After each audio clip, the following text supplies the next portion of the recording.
Con la confirmación de la firma israelí NSO Group de que hubo una transacción entre la desarrolladora del software espía Pegasus y Colombia, se incrementó la polémica que despertó la denuncia hecha por el presidente Gustavo Petro, que señala al gobierno de Iván Duque de haber adquirido esta arma tecnológica. La Fiscalía ya comenzó una investigación y maneja la teoría de que sí hay indicios de al menos una transacción por $5,5 millones. Sin embargo, aún no se sabe quién lo tendría en su poder, si fue que así se compró. De ahí se desprenden varias preguntas. ¿Qué tanto puede un Estado espiar a sus ciudadanos? ¿Puede hacerlo sin orden judicial? Hoy es viernes 25 de octubre. Este es el Café de Hoy, edición fin de semana. Mi nombre es Carlos Solano.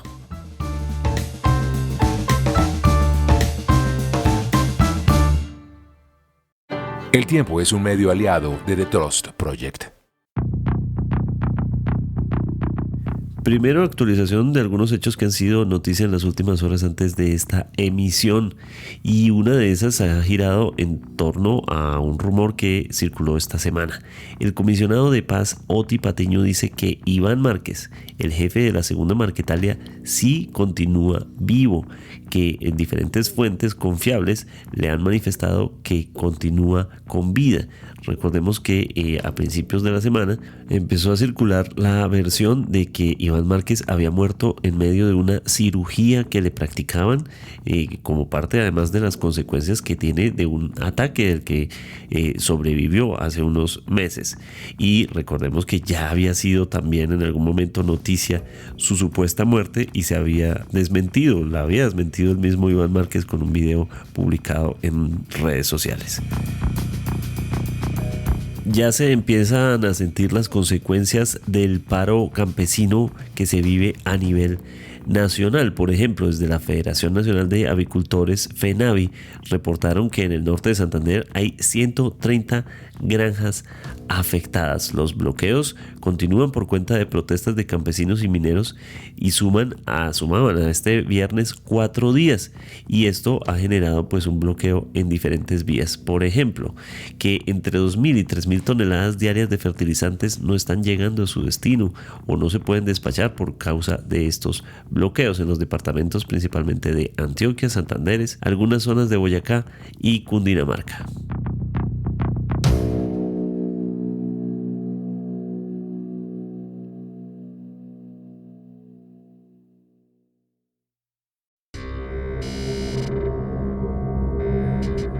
El tema de conversación en estos días en Colombia es Pegasus. ¿Y qué significa eso realmente? Bueno, empecemos primero por las declaraciones recientes del presidente Gustavo Petro en torno al tema. Esto es un resumen más o menos de lo que dijo.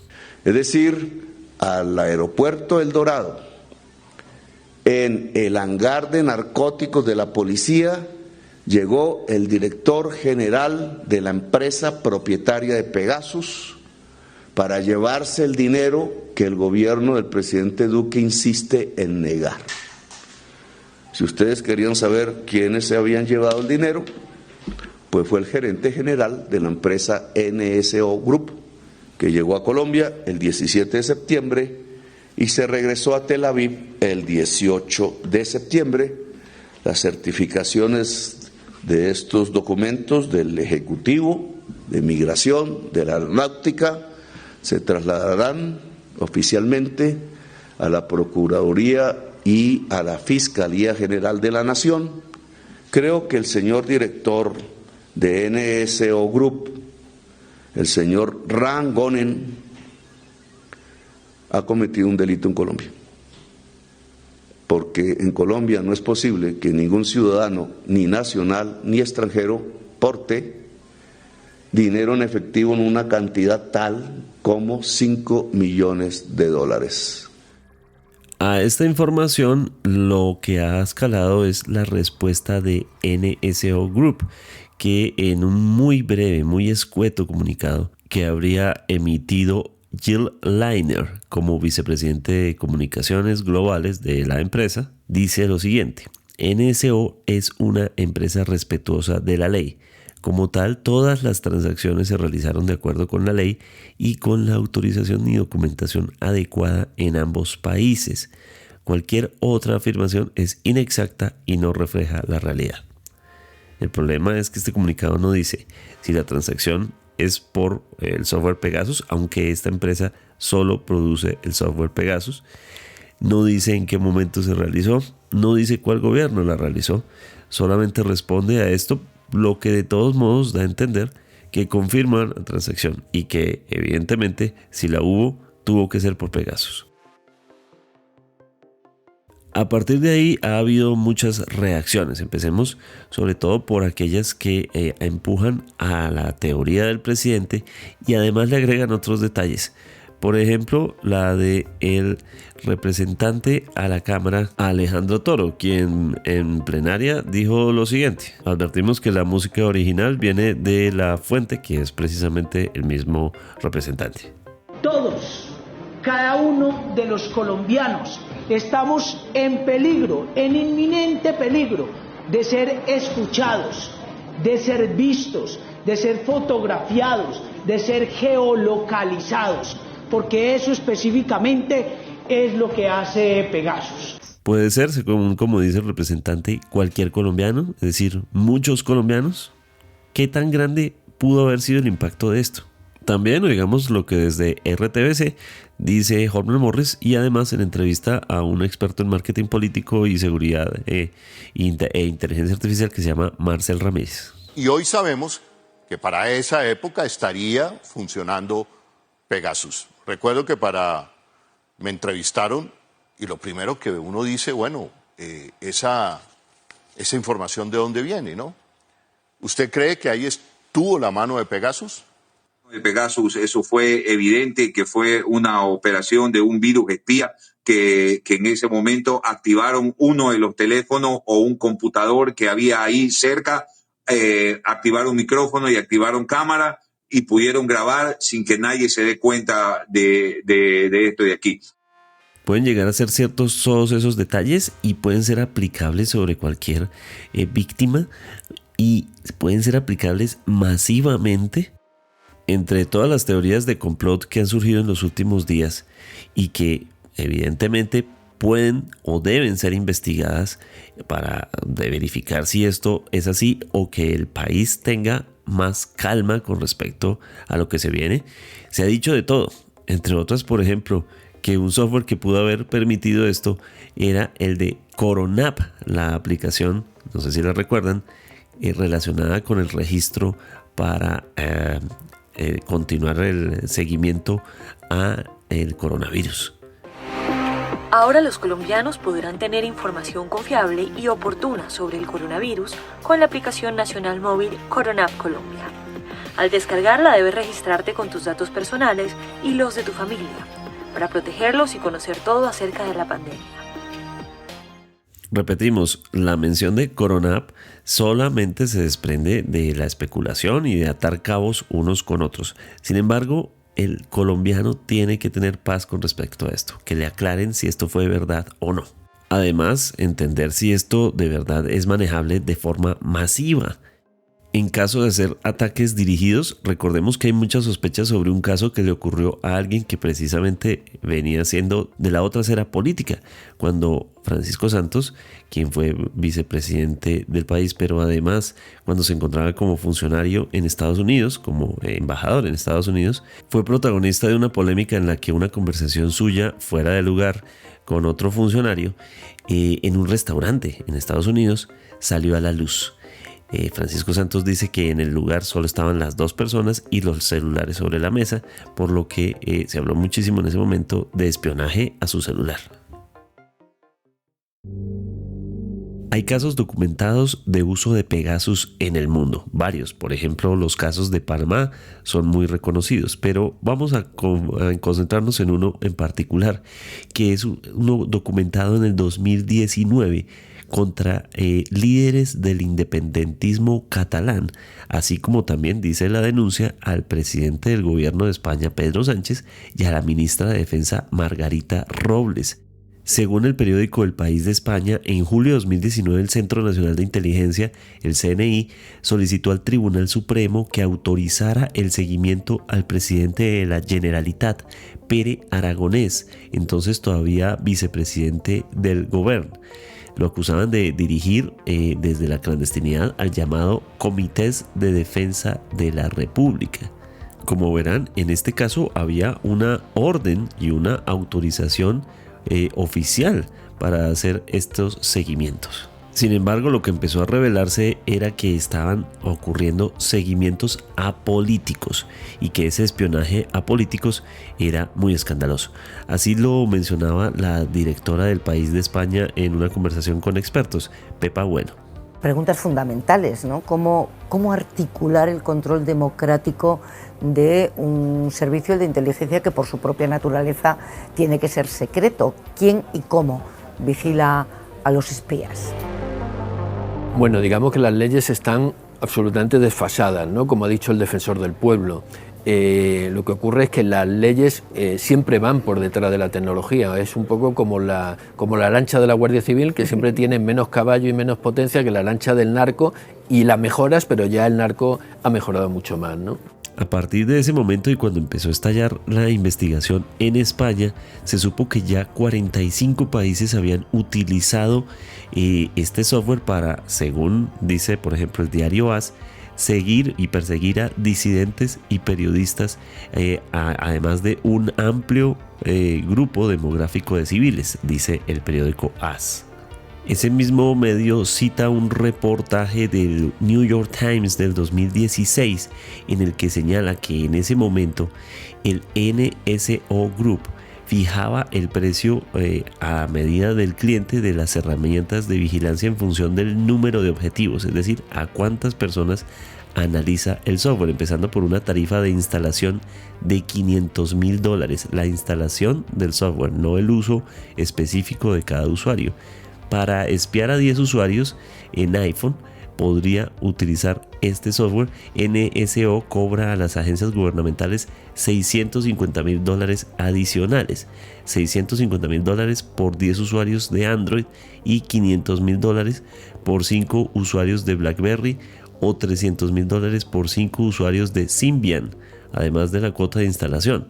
Es decir, por 10 sujetos tocaría $1 millón en adelante. Pero señala también el informe del New York Times, ese en el 2016, a la tarifa de ese momento, que con 100 objetivos adicionales a los ya buscados los 10, costarían $800,000 más.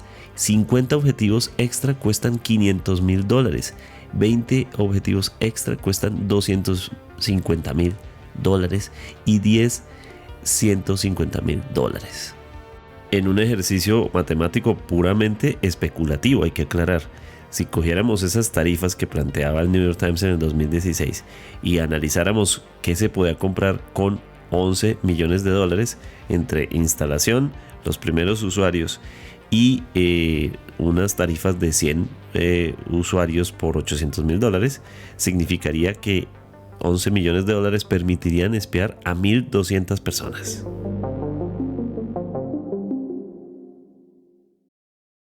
Además, hay que recordar que tampoco es la primera vez en que vemos este tipo de intentos de seguimiento a funcionarios políticos o periodistas. Recordemos que en mayo de 2020 estalló el escándalo de las llamadas carpetas secretas, en las que se referían a que diferentes autoridades habían hecho un perfilamiento y vigilancia a periodistas. Eran organismos de inteligencia estatal los que se encontraban detrás de esto. Recordemos que este caso llegó incluso a declaraciones como comunicados de la Fundación para la Libertad de Prensa. En ese momento se supo que al menos 30 periodistas habrían sido objeto de estos perfilamientos. Se identificaron varios nombres de varios periodistas que no vamos a repetir en este momento porque esa fue una época infame de seguimiento a periodistas, pero 30 periodistas fueron objeto de ese perfilamiento según la investigación. Periodistas que pertenecían a Univision, al Wall Street Journal, a Caracol, al proyecto Rutas del Conflicto, a la Liga contra el Silencio, a RCN Radio, Noticias 1, a periodistas independientes y freelance de diferentes medios en Estados Unidos, por ejemplo como la NPR, y a un productor de Blue Radio.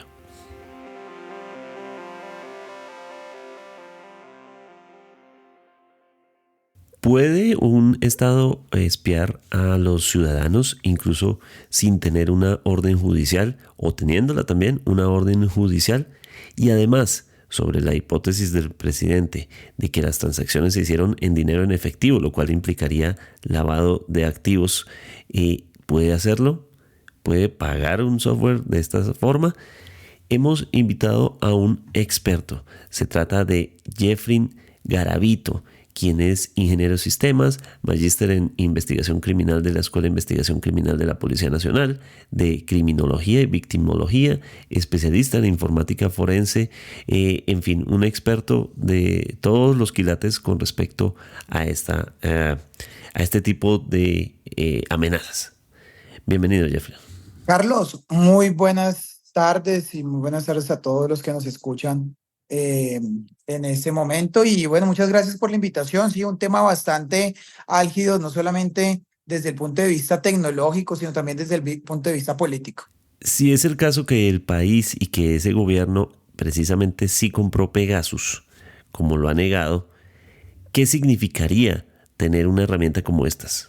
Bueno, Carlos, históricamente los países han tenido que ejercer no solamente la administración de la justicia, sino garantizar la soberanía de sus estados y garantizar la protección de los ciudadanos. Para esto, las constituciones de los diferentes países y las cartas magnas de los países han creado diferentes entes que se encargan de esa protección. En Colombia, pues contamos con diferentes organismos como nuestro Ejército Nacional, la Fuerza Aérea, la Armada Nacional, la Policía Nacional y también entes de vigilancia y control como la Fiscalía, la Contraloría, la Procuraduría, que cada uno tiene una función constitucional específica. Y claro, es muy normal que la Administración de Justicia y la Protección del Estado exija que se puedan llegar a sobrepasar algunas garantías individuales con el fin de garantizar la seguridad de todo un territorio, de todo un país. No es la primera vez que un Estado intercepta comunicaciones de personas. Esto se realiza a diario a través de órdenes judiciales por parte de la Fiscalía General de la Nación. Desde antes que existieran los equipos de telefonía celular, teníamos interceptación de comunicaciones. Por eso sale el término chuzada, porque se utilizaban las cajas de la telefonía fija y se colocaba unas pequeñas agujas en el cable de la telefonía y se grababa a través de una grabadora de cassette analógica, posteriormente digital. Y antes de eso teníamos interceptación de comunicaciones también a través del correo. Entonces, antes de que llegara la carta a una persona, el Estado dentro de sus facultades podía interceptar ese correo y leer lo que estaba en esa carta y entregársela posteriormente a la persona. Entonces, interceptación de comunicaciones las hemos tenido, claro, las comunicaciones han venido evolucionando y hoy en día pues ya no estamos realizando comunicaciones muy frecuentes por líneas telefónicas y las comunicaciones se están dando por datos, por comunicación cifrada, por aplicaciones, por correos electrónicos. Entonces, creo yo que Colombia y cualquier país del mundo, de acuerdo a estas facultades legales, obviamente, siguiendo las normativas internas de cada país tiene sus normas diferentes. En algunos países eso lo pueden hacer a diario algunas entidades de policía, en otras tiene que ser con orden judicial, pero lo que sí es claro es que debemos evolucionar y debemos garantizar la seguridad de un país con ese tipo de controles legales a las comunicaciones por proteger la ciudadanía, por investigar el crimen transnacional, por investigar el terrorismo y por investigar el crimen organizado. Pero eso sería teniendo una orden judicial, es decir, otra autoridad que permita que esta sea la herramienta para usar. Pero en el caso que menciona el presidente, que denuncia el presidente, pues se habla de espionaje a opositores políticos, a personas que están en otra arista, o incluso sobre quien pueda haber una sospecha de algo, pero nada oficial. ¿Puede actuar de esa manera? Sí, claro. Mira que en Colombia tenemos las actividades judiciales que están directamente ligadas a la actividad de la Fiscalía General de la Nación y tenemos las actividades de inteligencia que están a cargo de los organismos que ejercen inteligencia para el país, que básicamente esto está normado desde muchos años atrás. Tenemos la ley 1621 del año 2013 que estableció las funciones de los organismos de inteligencia, y dentro de estas funciones de los organismos de inteligencia que están dedicados precisamente a salvaguardar la seguridad nacional y la seguridad del territorio, tenemos algo que es el monitoreo del espectro electromagnético. El monitoreo del espectro electromagnético es alguna actividad totalmente diferente a la interceptación de comunicaciones, y es más, esta misma ley indica que la interceptación de comunicaciones debe estar reglada por órganos judiciales. Aquí lo importante y lo interesante sería revisar que cada una de las actividades que se desarrolla por las agencias de inteligencia también está documentada. Sin embargo, estos guardan una reserva diferente a las actuaciones judiciales. Esta reserva de los órganos de inteligencia está reglada por la misma Presidencia de la República, tiene un lapso de tiempo mucho más alto, pero todo queda documentado. Entonces, aquí entramos en un tema, y es que cuando no se hace por hechos judiciales, es posible que exista un monitoreo de ese espectro electromagnético con fines de inteligencia, que debe tener unas órdenes y debe estar documentado. Y claro, en el momento en que se requiera adelantar investigaciones por parte de la Fiscalía o de algún otro ente de control, se debe mostrar en qué se utilizaron esas herramientas de inteligencia, por qué objetivos y por qué motivo, y todo eso debe tener un control. No se pueden utilizar estas herramientas de inteligencia simplemente por capricho o por decisión de una persona o por un tema netamente político, porque esto va ligado a un tema de seguridad nacional. De acuerdo. En ese sentido, el hecho de que si se cumple lo que el presidente Petro ha dicho, que este es un software adquirido por un gobierno para investigar a sus opositores, para investigar la campaña Petro Presidente en su momento, o lo que estaba comenzando como campaña Petro Presidente en ese momento, sea si eso es así o si es digamos, un mecanismo de interceptación avalado. El gobierno mismo ha dicho que no hay pruebas de que ese software existiera y se estuviera usando. De todos modos, si se usara, no debería el país saber que se usa, es decir, la sociedad no debería saber que existe la posibilidad de que el gobierno tenga una herramienta para investigar mi celular.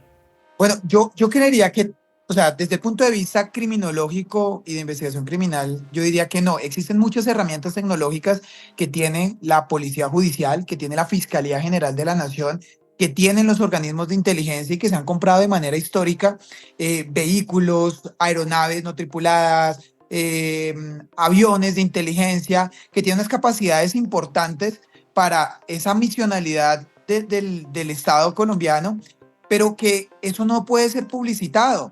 Sí, precisamente cuando se genera ese tipo de publicidad sobre los elementos o los equipos técnicos que tienen los organismos de investigación o los organismos de inteligencia, precisamente por eso es que las personas que están al margen de la ley toman medidas para contrarrestar este tipo de actividades. Entonces, si tú me preguntas una opinión muy personal, es que no necesariamente debe conocerse que se hacen este tipo de compras, porque día a día sale nueva tecnología y esa tecnología es utilizada por los gobiernos del mundo precisamente para combatir el crimen.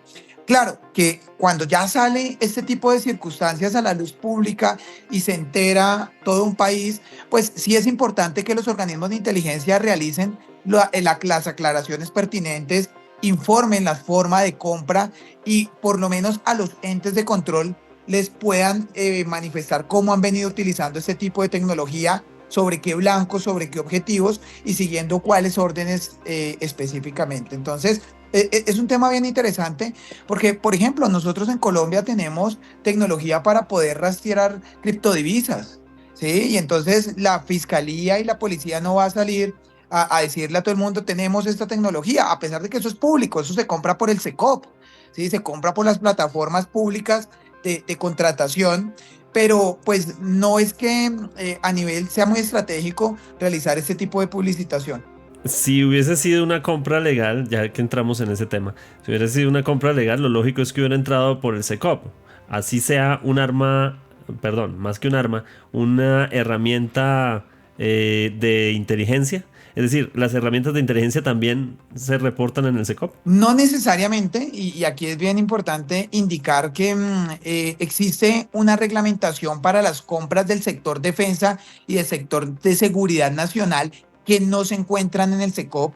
Este tipo de compras generalmente pueden darse por unos lineamientos que no son los mismos de la Ley 80 de contratación, en los cuales se puede realizar compra de manera directa, se puede realizar compra en el exterior, se puede realizar la compra no al proveedor nacional, sino directamente a la casa fabricante.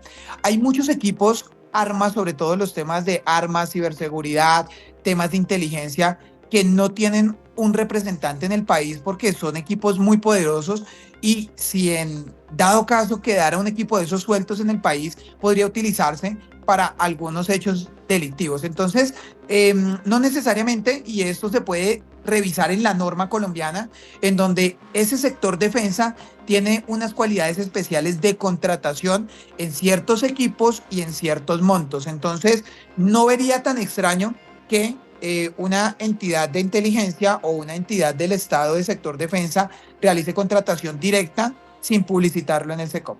Quiero ponerme en la posición de cualquier colombiano que hoy se está preguntando, oiga, pero ¿qué tal que yo un día haya dicho en mi chat, en un chat a un amigo, a ese presidente deberían tumbarlo, o vamos a salir a la calle y a pelear?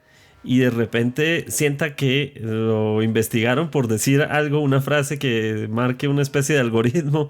Es decir, ¿en qué punto la gente se puede sentir confiada? El mismo presidente le ha dicho a los colombianos, lo dijo después de su primera locución referente a Pegasus, dijo: hay herramientas en internet para que usted vaya y busque para ver si borra cualquier tipo de software que lo esté afectando en su celular. Así lo mencionó el presidente. Entonces yo creo que hoy cualquier colombiano se puede estar haciendo la pregunta de, uy, ¿qué tal que yo haya dicho algo que un día me haga sonar como si fuera un sujeto peligroso? Claro que sí, Carlos, y mira que aquí es importante y qué bueno que a través de sus programas podamos decirle a la ciudadanía que primero tiene que estar tranquila. Sí, este tipo de herramientas no son unas herramientas de uso ilimitado.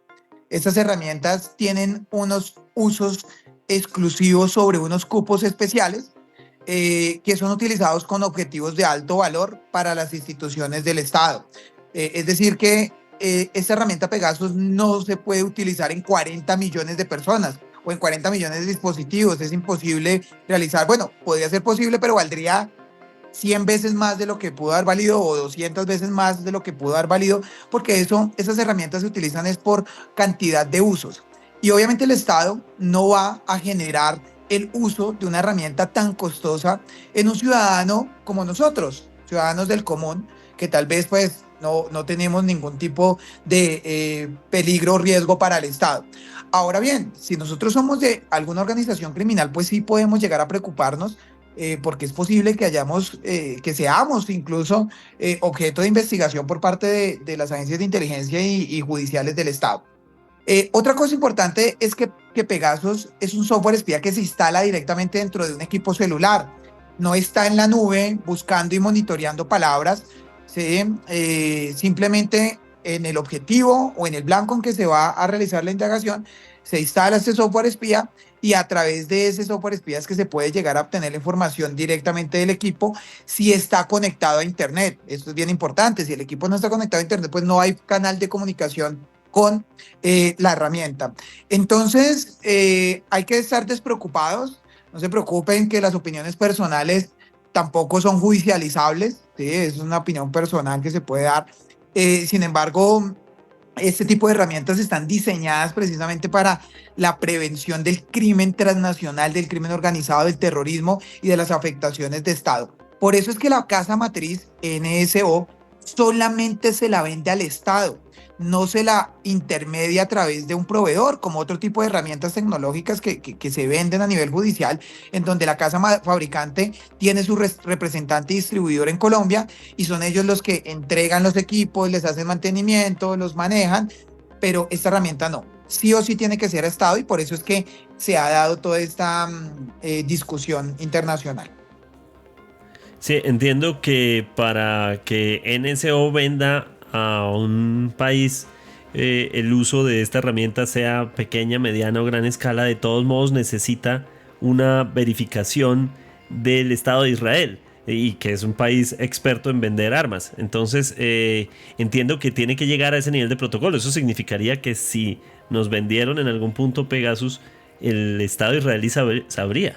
Claro que sí, y el Estado israelí avala este tipo de actividades. Es más, por medios de comunicación ha sido publicitado que el Estado israelí avaló el procedimiento de compra para Colombia.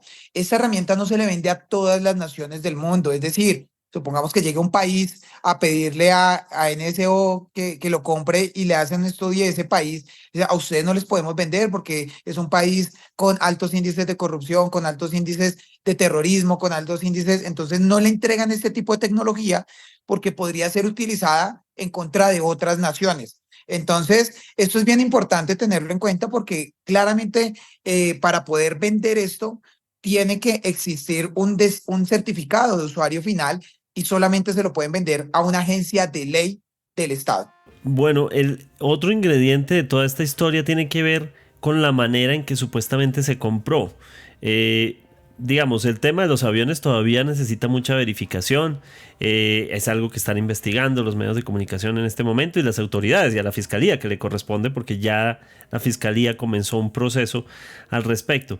Pero entre las cosas que más llaman la atención es la idea de que se hizo una transacción en dólares, en efectivo, que se le entregan a un emisario, y ese emisario viaja, recoge el dinero y se lo lleva.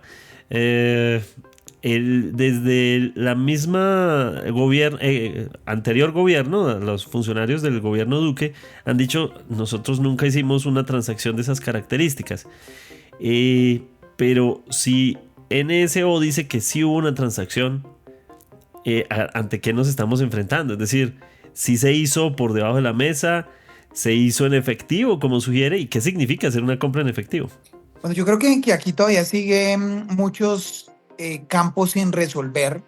Si nos damos cuenta, la respuesta de NSO no es temporal y está dejando muy abierto. No sabemos qué tipo de negocios hizo con Colombia, en qué año lo hicieron. Lo único que están asegurando es que las transacciones que hacen o que han hecho con el país han sido siguiendo los lineamientos legales y todas las disposiciones que se les exige para tal fin. Pero sí es muy ambigua. Claro, tendrá que responderse en algún momento para algunos órganos de control. Sin embargo, en gracia de discusión, este tipo de transacciones, si están documentadas, si existen los registros de pago, si existe el origen de los ingresos y fue documentado por alguna agencia de ley de Colombia, porque recordemos que no todas las contrataciones públicas se hacen desde la Presidencia de la República, y entonces aquí es importante tener en cuenta que muy posiblemente los funcionarios de gobierno, del Departamento Administrativo de Presidencia, del DAPRE y de Presidencia, estén en la razón porque dentro de su documentación no aparezca. Pero recordemos que hay órganos con compras independientes. La Presidencia no sabe lo que está comprando la Armada Nacional, lo que está comprando la Gobernación de Cundinamarca, la Alcaldía de Bogotá, porque son órganos autónomos en su presupuesto. ¿Qué sería preocupante? Que ese dinero en efectivo no fuera de unas cuentas legales, nacionales, porque yo creo que, y penalmente, si se muestra la trazabilidad de que salió de una cuenta del Estado colombiano, que se retiró y que se pagó en efectivo por X o Y circunstancia, porque así lo exigió el comprador, porque no el comprador lo pidió de esa manera, el vendedor, perdón, lo exigió de esa manera, pero se sabe el origen de los fondos, podría llegar a comentarse. Si no, estaríamos claramente frente a hechos que podrían llegar a tener una característica de delito, y efectivamente podríamos estar frente a un lavado de activos, porque los verbos rectores del lavado de activos son claros. Dentro de esto, simplemente el transportar, almacenar bienes o equipos que vengan de origen ilícito, y dentro de eso están delitos contra la misma administración pública, el contrabando, etcétera. Si esa plata o estos recursos no están documentados, ahí la Fiscalía tiene que entrar a determinar si efectivamente hubo un delito, y tienen que haber claramente responsables para judicializar en su momento. tenía entendido que un país no puede hacer transacciones de esa forma. Es decir, venga, yo le entrego en efectivo $5 millones. Entendía que eso no lo podía hacer un Estado. Es decir, que tiene que haber otros mecanismos distintos a entregar una bolsa de dinero. Bien, si está, miremos que cuando tú vas a un país, te hacen un proceso de declaración de divisas en efectivo. Y no es que no puedas llevar más de $10,000. Lo que pasa es que si los llevas, tienes que declararlos. Entonces, muchas personas han transportado recursos de un lugar a otro, de un país a otro, venden una casa, venden sus inmuebles y se migran o van a realizar un negocio y llevan esos recursos demostrando su origen, generando la declaración de esos recursos en efectivo y no tienen problema. Claro, cuando vuelan en aviones comerciales, ¿no? Ahora el problema es cuando son vuelos privados y vuelos de agencias de ley, vuelos de entidades de inteligencia, pues las circunstancias son diferentes. Aquí tenemos registros o lo que se ha comentado, porque pues realmente creo que todavía no hemos visto los registros, pero confiamos plenamente en lo que se ha dicho respecto a la transacción en efectivo que se dio en un banco en Israel y que fue reportada a través de la Agencia de Inteligencia Financiera a la Agencia de Inteligencia Financiera, la UIAF en Colombia. Pues creemos que esos reportes son 100% reales, ¿no? A pesar de que son de inteligencia, pues son reportes reales. Entonces eso quiere decir que sí existió algún tipo de movimiento en efectivo que fue declarado y bancarizado posteriormente.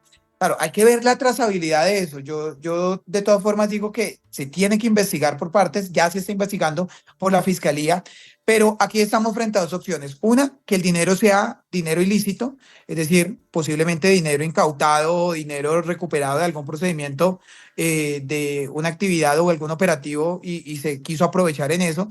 Si fuera así, tendría que seguirse unos pasos legales. Recordemos que muchos de los dineros incautados terminan asignándose a ciertas instituciones como la Fiscalía, como la Policía, etcétera. Eso fue derivado de una ley, pero todo eso tiene que quedar documentado. Eso no es, encontramos la caleta de las FARC, así como en su momento los soldados, y venga, vamos a comprar aquí algo. No, todo eso tiene que ser totalmente documentado. También hay que tener en cuenta que Colombia recibe muchos recursos de agencias de cooperación internacional. Entonces, también es posible que esos recursos no hayan salido de bolsas colombianas, ¿sí? De recursos propios colombianos, sino posiblemente también pudo haber sido de algunas bolsas de cooperación internacional. Entonces, todo eso es lo que tiene que investigar la Fiscalía General de la Nación y obviamente como eso es un proceso judicial va a terminar siendo público y todos nosotros vamos a conocer el resultado de estos hechos. De acuerdo. Finalmente, Jeffrey, ¿usted en qué cree que va a derivar esta historia? Es decir, sabemos que faltan muchos elementos para poder dar una dirección a esto, pero si se llega a confirmar que el Estado sí compró Pegasus, ¿qué cree que va a terminar pasando? Número uno, se tiene que identificar en qué o quiénes se utilizó la herramienta. Si eso tiene que darse una auditoría muy compleja a cada uno de los blancos que fueron objeto de inteligencia o de investigación judicial, porque pues en este momento no sabemos. Si en este momento no sabemos si eso fue adquirido por una agencia de inteligencia, también algunos medios han dicho que lo tenía la Fiscalía, o sea, hace poco escuché por inclusive un medio nacional, por RTBC, que muy posiblemente también puede haber sido adquirido por parte de la Fiscalía. O sea, no lo sabemos en este momento realmente, pero sí tiene que estar documentado. Entonces vendrá ese proceso de auditoría. Tal vez nosotros como ciudadanos no lo conozcamos muy pronto porque será información reservada, clasificada, pero tendrá que haber auditoría. Segundo, tiene que haber una trazabilidad de los recursos, cómo, cuándo, dónde salieron esos recursos, quiénes los transportaron. Y tercero, también tienen que existir todas las investigaciones disciplinarias correspondientes a los funcionarios públicos para determinar si hicieron los procesos de compra de la manera correcta, siguiendo algunos lineamientos legales, y si no, pues vendrán sanciones disciplinarias también.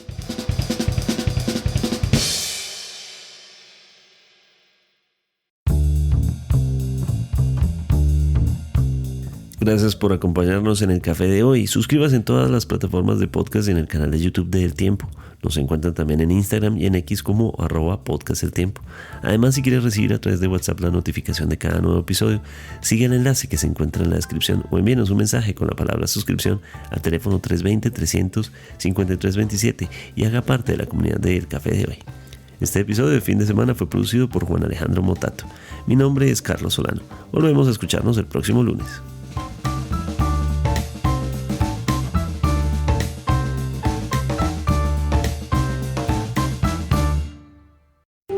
Podcast El Tiempo.